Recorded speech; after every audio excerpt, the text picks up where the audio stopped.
Health care एक emotionally intense topic है, सो वहाँ पे इमोशंस को हमें साइड रखना पड़ता है।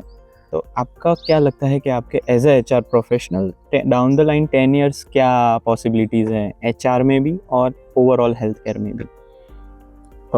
ओवरऑल हेल्थ केयर में तो हम बहुत सारी चीज़ें देखने वाले हैं। दो तीन चीज़ें मैं बताऊंगा। नंबर वन, अगर आप देखो तो there are a lot of private equities who are getting into investing in this domain now. Yes, we were जो पहले discussing नहीं था। earlier, yes. Yes. Second thing is there are many big players who are also investing into this business. So अभी आपको बहुत सारे corporate hospitals दिखेंगे, बहुत सारी नई चीज़ उसके अंदर दिखेगी।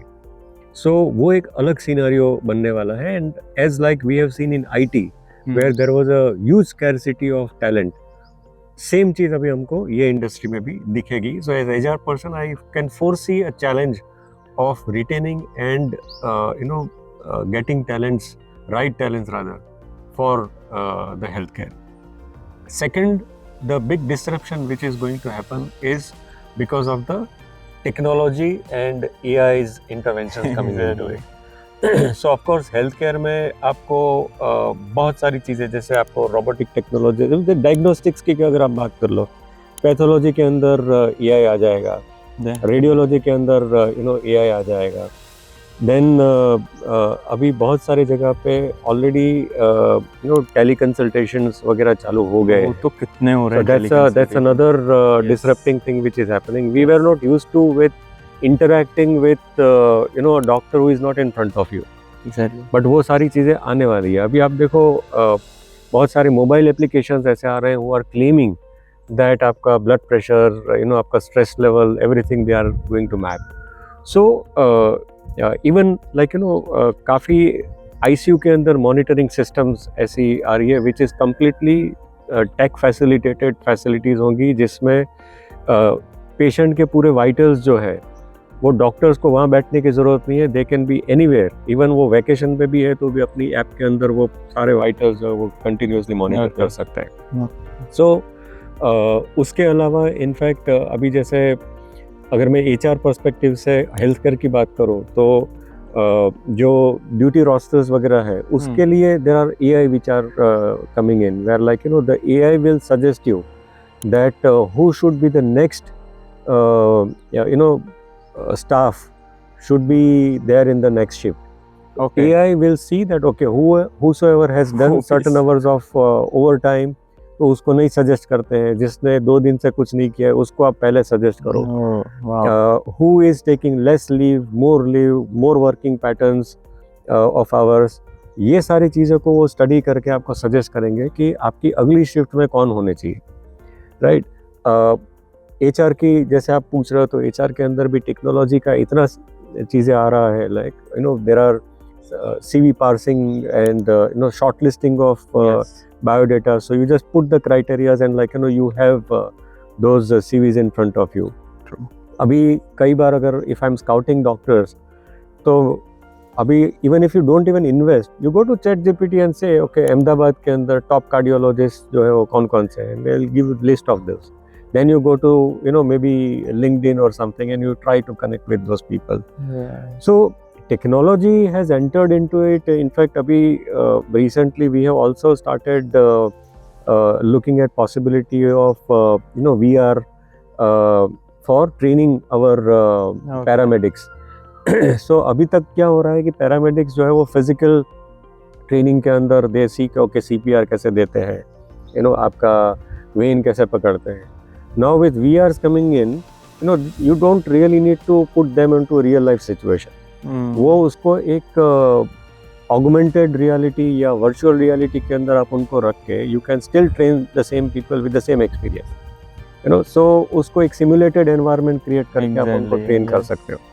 सो and then over a period of time वो आपको काफ़ी कॉस्ट इफेक्टिव भी पड़ता है। सो इवन HR के अंदर भी वी सी दैट एनालिटिक्स से लेके डिसीजन मेकिंग से लेके ट्रेनिंग से लेके there are so many decision making, so many ops that you can actually make it very easy for you, तो so many things with the technology in HR. आप health care के अंदर काफ़ी सारे चेंजेस देखोगे, but the challenge at the very same time for HR that I see, as I said earlier, कि competitions definitely बढ़ने वाला है, and with that competition coming in, the major thing for HR is मैं कैसे attrition को रोक सकता हूँ, because like you know, if you will be having churning of people, वो कहीं ना कहीं आपके patient care को compromise करेगा. True. तो वो ना हो, उसके लिए we will have to proactively think कि what are the newer practices that we bring in strategically so that हमारे लोग जो है वो हमारा organization को छोड़ के जाए नहीं.